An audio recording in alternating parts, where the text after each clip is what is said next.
Alright, welcome back. Now, this is a little different. We're just going to recap April, so no games, no footage, just numbers for the nerds. Let's go. So first thing, make it simple. The most important number of all, the standings.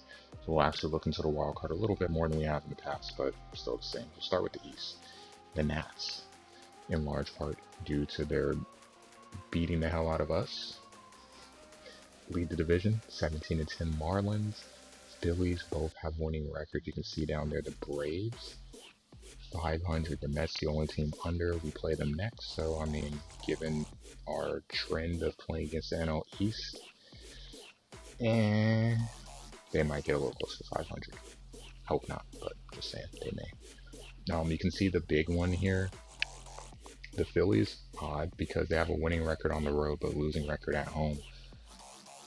Again, partly because of us. You see the Braves, quite the split there, home and away. They are awful on the road, great at home.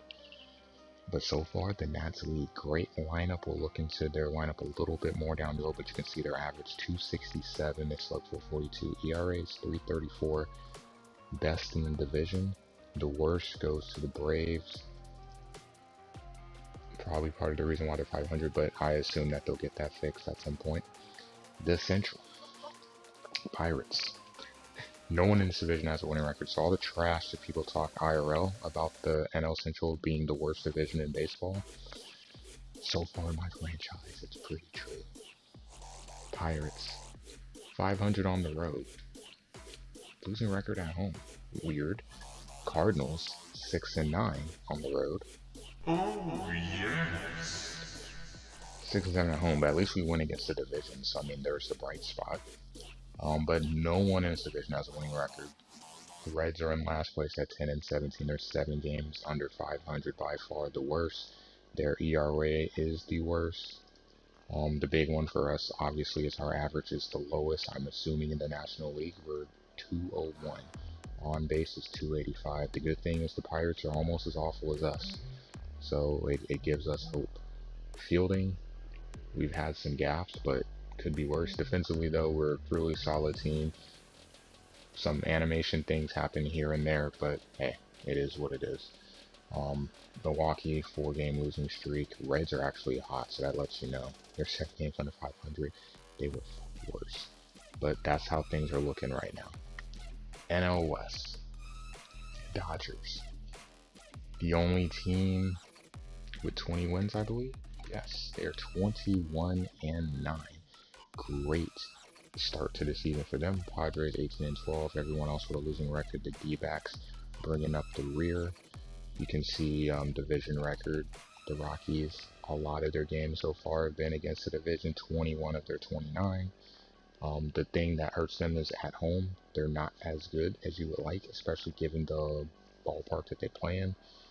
Vice versa with the Padres. You would like for them to be great at home, because they play at Petco and it's hard to score runs. They're hard to drive the ball off the ballpark. It's reflected in their record. But the Dodgers, 11-2 at home. Great. Day, night, doesn't matter. They win pretty much across the board. Practically the fewest runs, just 2 runs separated from the Padres, but they score more. Probably a reason why they have the better record. The wild card. As it starts, or as it stands right now, you'd have the Padres and the Marlins taking the 2 wild card spots. Kind of crazy.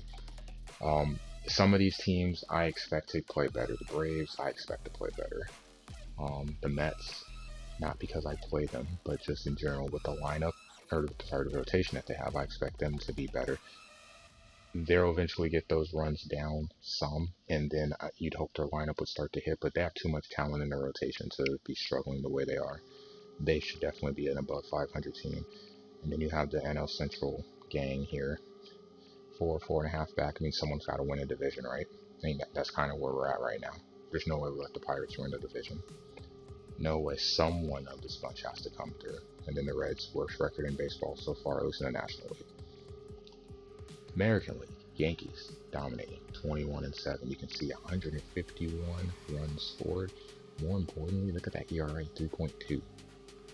Given how top heavy they are in terms of offense, compared to their pitching. No offense to the pitching, but their offense is what they are.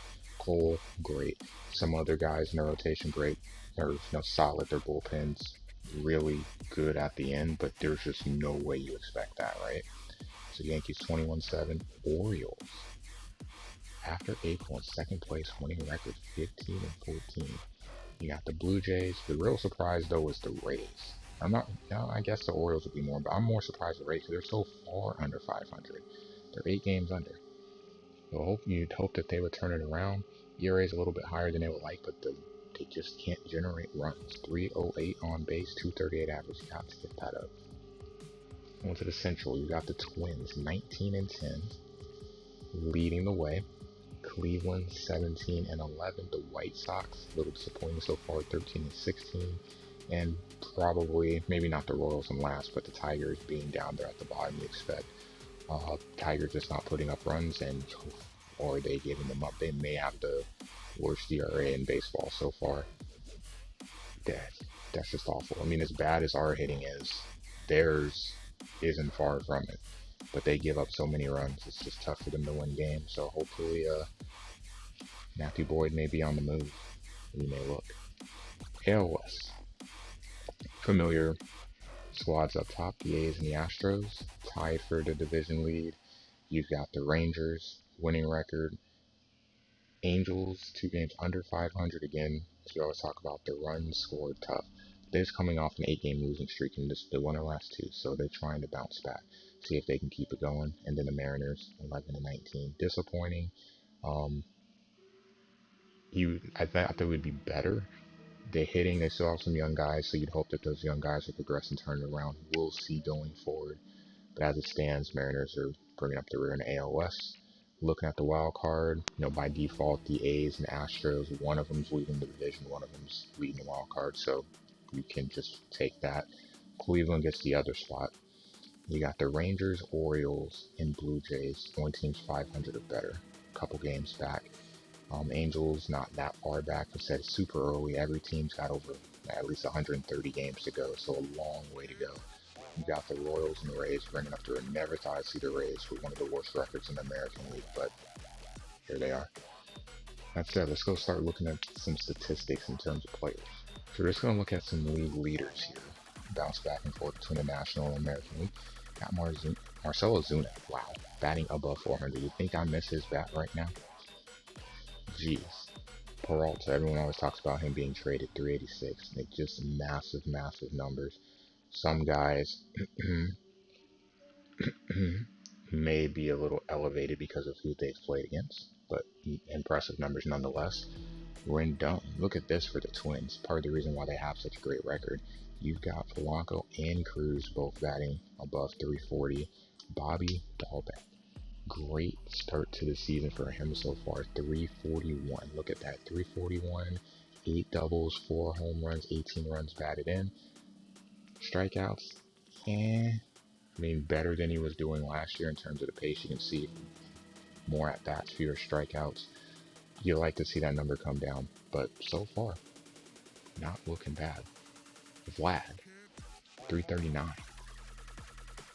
Could this be a birth of a new star? 5 home runs, 14 runs batted in so far, only 14 strikeouts. That's a big one because a lot of people look at him as a strikeout artist, but look at that. Look over here, the average, significantly higher OBP, and the slugging too, OPS. If he can keep that up, not only is he going to be a beast, but Toronto definitely is going to be a player in the playoffs. No way. With the other talent they have in their lineup that they don't with a guy like that. We'll look at doubles. So we got a couple in double digits, a couple Yankees, no surprise there. Only one in the National League, Soto. I have been the recipient of a couple of those, so I know the feeling. Triples. Rockies, look at that. 7 triples between 2 guys. A lot of runs scored, I'd imagine, with that. Home runs, the big one. Rendon after April, 11. Francisco Mejia with 9. Very, very surprising to see him up there. Switch hitting catcher, former Cleveland Indian prospect. I don't know if he holds up with that, but let me tell you, that's pretty freaking impressive. Obviously, you got this Trout guy, man.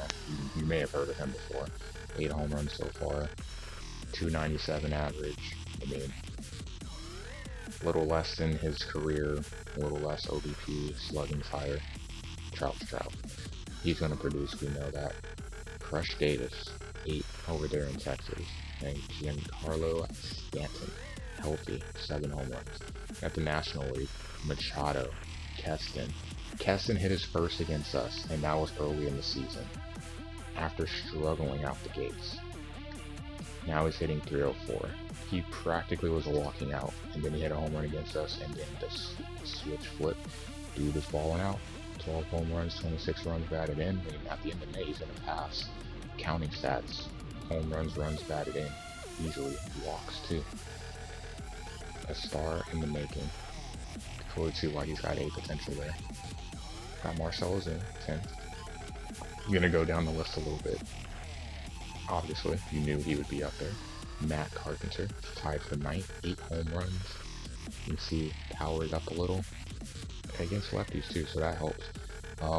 Average, I mean, based on what he's been doing, this is definitely a great average, but based on what I'm used to from him, a little less. I'm usually about 285, 290 in that range, so it's not bad. I'll take it. Runs batted in, Rendon. Not surprised. Lead the league in home runs, probably lead the league in runs batted in too. But the Twins, again, reason why they have such a good record. Cruz, Polanco, and Bringer of Rain. Yankees, Glaber, DJ. Love to see it. The National League, we've got just guys from every team. This is pretty cool. Look at the top 9, 10, 11. Just trying to make sure no one else is a repeat. Top 11 players are all from different teams. Crazy. That would be the one that breaks it. 2 Dodgers. So you got so much talent spread out across. Going down for the Cardinals, you see Cart 16, tied for 24. Waves down the list. Will Myers with 16. Don't tell famous. Crazy. Look at stolen bases. Mondesi, Glitch, 8. Bertie, 17. Bader up there with 10. Definitely ours. LaCastro with 11. If he could get on base a little bit more, it would help. OEP's 275, so bad average. Still, over 130 points more, so that kind of helps, but you got to get on base a little bit more, so that can be a little higher. It would help us out immensely. Walks, Donaldson with 19. Reese with 21. That's something you won't expect to see. And Ian Happ down there with 17. And we're going to skip ahead here. So I'll look at ERA. I expect some Cardinals to litter the list. So you got Kim with 1.11. Look at that. It's a reliever. Chad. I was a recipient of that. 1.37. Little sneaky guy there. So many guys under 2 ERA. And this is with the DH, so these numbers mean a little bit more. Flaherty up there. Blake Snell, 1.8. Wayno, 2.01. Impressive given I wasn't expecting much out of him. I was harping on him coming into the season that would be a struggle. 2.01, only 7 runs over 31 innings. I'll take that, not gonna lie. Darvish. In the American League, got Marco Gonzalez. Bo would be mad to see this. It says every time he sims franchise, he struggles. Dude, 1.47 ERA. Absolutely masterful. Ryu, 1.79. So not as many sub 2 ERAs over here. And some guys you don't expect. Tyon, but he did have a 3-hitter and he pitched a 1-hitter. So with those 2 starts, not a shot. Bieber, strikeout artist, no surprise there. Speaking of strikeouts, let's just go look at that. Bieber's not up here. Look at that. Severino, Cole, and Kluber. 3 of your top 8 in strikeouts. Wow. Chris Sale, a healthy Chris Sale, something we don't see IRL, but Chris is going to be Chris. Second in the league. Bieber down there, 36 strikeouts. Not bad. Thought he'd be a little bit higher. Nola, I know because I faced him, and again, him and Scherzer, I'm responsible for quite a bit of those. Strasburg 2. So I faced, well, at least not with Scherzer. Strasburg I faced twice, and I faced Nola twice, and he dominated me in both. So not a surprise there. DeGrom. Odds are he'll probably move up the list when he faces us. So, ouch. Last thing we'll look at is WAR. Ozuna, the highest so far. Going down for the Cardinals, you see Carp at 17th with a 1.1. Looking at the National League, Rendon 2.0. You've got Bregman there and Trout. He was a little further down the list in home runs and runs batted in, but Trout's Trout. He's always going to be up there. Pitching, Lucas Giolito, Verlander, Rich Hill. So even though the Rays aren't winning, he's definitely pulling his own weight for sure. National League, even for as great as our pitchers have been, you don't see them that high up there. You got Flaherty 9th. This is a cool one. Chad is 8.9. This wish you get a little more help from his offense. Wayno down there 18th. So Ozuna, not a surprise. Keston, Peralta. See if Keston can keep it up, but Ozuna definitely great start to the season for him. He won't keep up that average. He'll come back down to earth. But I'd like to see if Keston, as a young player, will be able to stay around the numbers he's got now. Rendon in the American League and 2 Twins. Cy Young, you got Verlander 5-1. Keegan Aiken 5-1. Look at that. Big reason why the Orioles have a winning record right now. The National League, Walker Buehler dominant. Montgomery dominant. So much for that. That means that the Rockies traded for him. That explains why why I didn't see him on the American League. Holy crap. Well, that's off the board because I definitely was looking at him. Max Scherzer 4-2. Batting title, we kind of looked at that, so we can skip over reliever. Brad Hand, Dylan Floro. Brad Hand hasn't given up an earned run all season, neither has Soria. American League, none of the guys listed. Nick Anderson, Kirby Yates, a healthy one, and Taylor Rogers, dominant. Rookie of the Year, hey, that guy seems familiar. 255. Got a relief pitcher here for Texas. The National League, Welker, Zach, and CJ. Not really dominant numbers, but we'll see over the course of the year. Hank Aaron, pretty much similar guys. We'll skip the Gold Gloves for now. I'll just pass over, so you may want to pause the video to take a look. Goldie's there. Arenado's third. DeYoung second. No one in outfield. Can't have Silver Slugger because no one's qualified for a pitcher. Batting wise, Carp down there third. Probably going to be it. And I'll circle back and take a look at the American League. So again, if you want to slow it down and take a look, you can see who is there.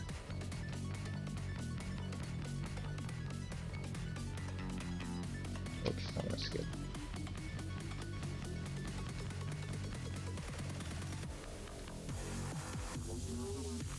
Makes me think of something. Doesn't have DH listed. That's interesting. It doesn't have DH listed for Silver Slugger in the National League, even though Silver Slugger's on. Or I'm sorry, DH is on. Alright, next up we're going to take a look at the disabled list around the league. Any notable guys? Got Chuck Nasty on there. Ooh, that's a big one.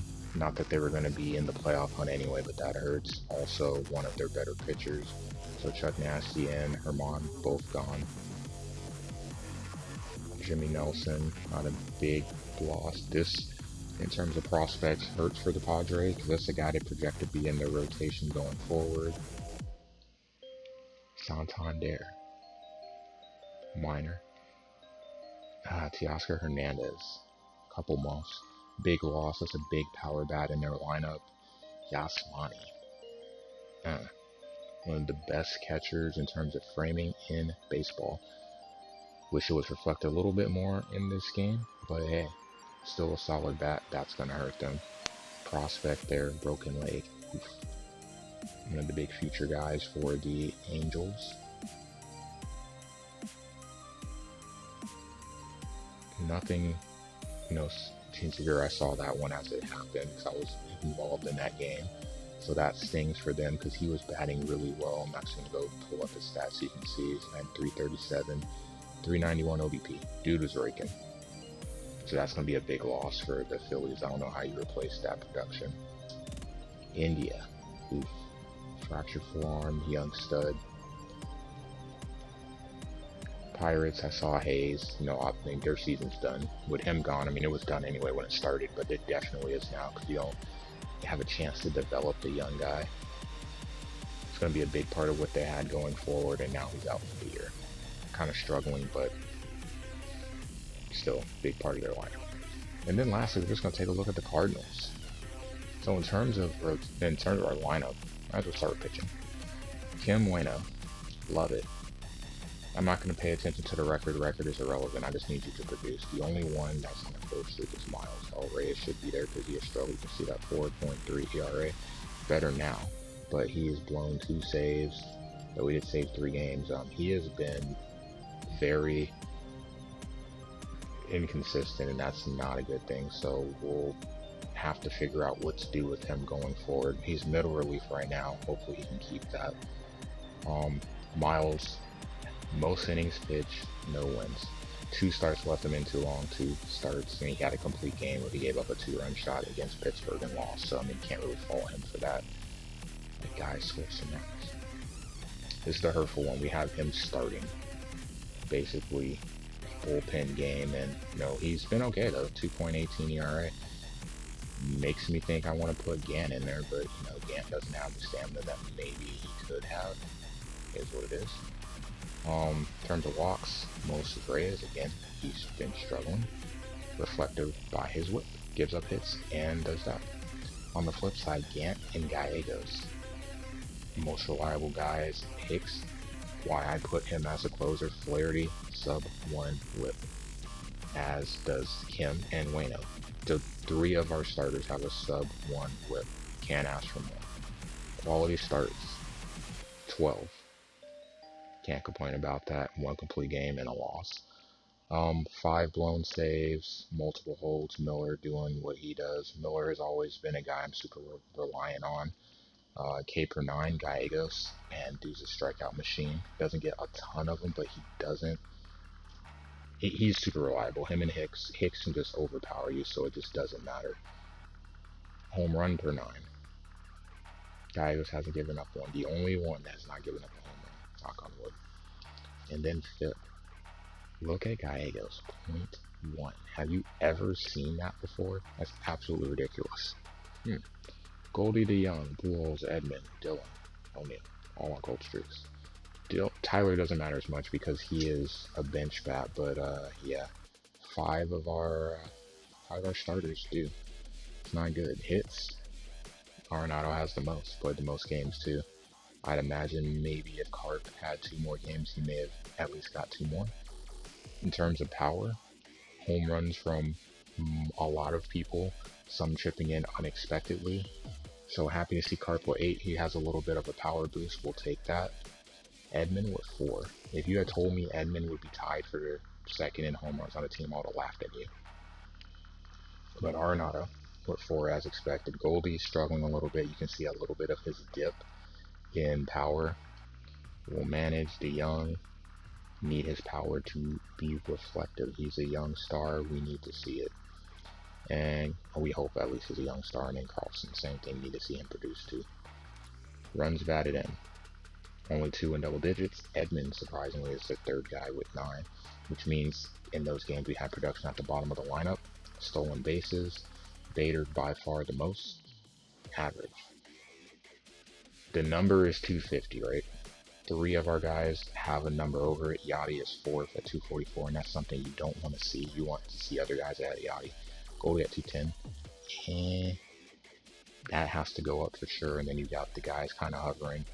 I mean, to be fair, Pujols and DeYoung were under 100 at one point in this season. DeYoung's 156, Pujols 189, so they're trending up.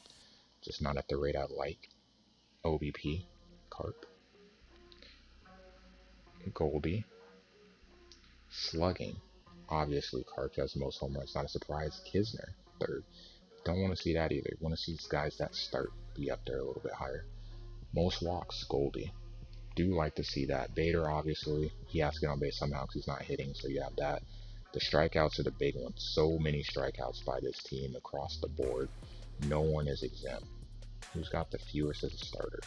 Yachty with 22. Everyone else getting murdered by the strikeout. Doubles. Couple of triples. What else? Look at ground into double plays. Pujols. 3 of them with the bases loaded. Hurtful. And we'll look at one last thing. The one stat that I'm going to keep harping on, at least for the meantime. Runners in scoring position. Only 2 batting above 300 so after that terrible streak. Hopefully we'll turn things around, but Arenado at least is above 250. You want to see these numbers above 350. So some of these other guys got to get some hits in this situation. This stat right here is the key to turning our season around. And this video is a little longer, but that's going to do it. So Saturday afternoon, late afternoon, we'll go ahead and get started with the Mets series. We'll play the first 2, so it'll be Ueno against Carlos Carrasco, the cookie, and then Stroman against Ponce. Thankfully, Flaherty won't be matched up against DeGrom, so I won't feel bad. Unfortunately, Miles is, and I will feel bad for him because he gets no run support. And we'll take it from there. Montgomery, newly crowned or minted Rocky, so I'll get to see him up close and personal. I was kind of hoping to kind of evaluate stuff towards the deadline to get him. So we'll have to look elsewhere if we need a 5th starter. That said, thanks for watching. Make sure that you sub to the channel so you can be notified when the next video drops. Thanks for watching, and I will see you on the diamond. Have a good one. Take care.